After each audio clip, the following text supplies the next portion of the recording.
Hey, I would like to give a shout out to my fellow frontline workers out there in Zambia, Southern Africa. I am so proud of my country, of my people, and of their culture. In these COVID times, it is very significant that people live as a community and that we exemplify those traditions and customs that have kept us together, kept us healthy, and kept us going. So, foremost, my mother is at home. Like I mentioned in my last video, she was discharged and she's doing really well. She is recovering very, very well. Of course, she's still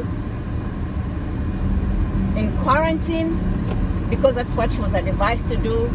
She wakes up early in the morning, gets out of her house and takes a walk in her yard. My mother is an ardent gardener. She loves working in her field. Of course, she says she still has a lot of fatigue, like a lot of people with COVID tend to have during their illness and afterwards. So she's taking it easy, but she's doing fine. She's doing much better and she will continue to do better. I am truly grateful to the nurses that took care of her. They were very communicative in terms of getting in touch with me and updating me about what was going on. They were very kind. They used their phones, they used their resources, and I am very happy about that. And not only that, one of the doctors even sent me a picture of my mom in the hospital. Of course, my mom wanted it to be sent to me. And what the picture revealed to me was that my mother was really terrified. Who wouldn't be? Of a disease like COVID-19, and especially that she was familiar based on the stories I had shared with her about COVID-19 here in the United States, my patients, the things that I had experienced. My mother is a good storyteller, so am I, of course you can tell. And so we kind of share a lot of stories. We share our heartfelt and sincere feelings. And so I had shared a lot about COVID-19 with her.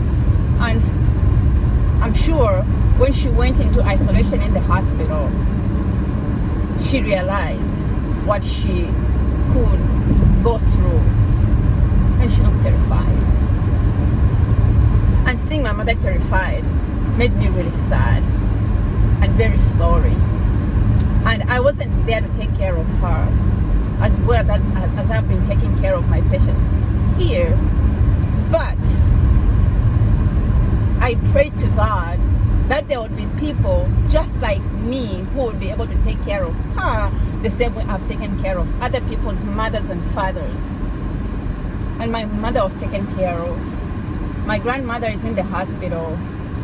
My sister was allowed to go in today and see her. Of course, we know that people are not allowed into those wards, but my sister was the first one to get sick in our family, in the home where my parents live, or in their little community of family there.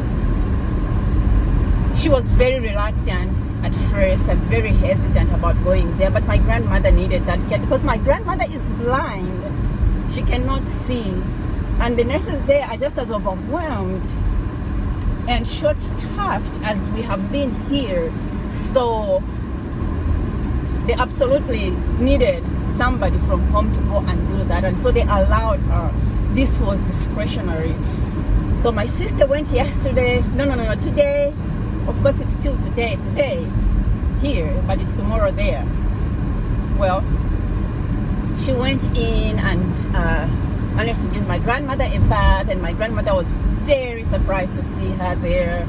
She was very excited. Of course, she gave her a bath and they told stories. And my grandmother likes eating bread.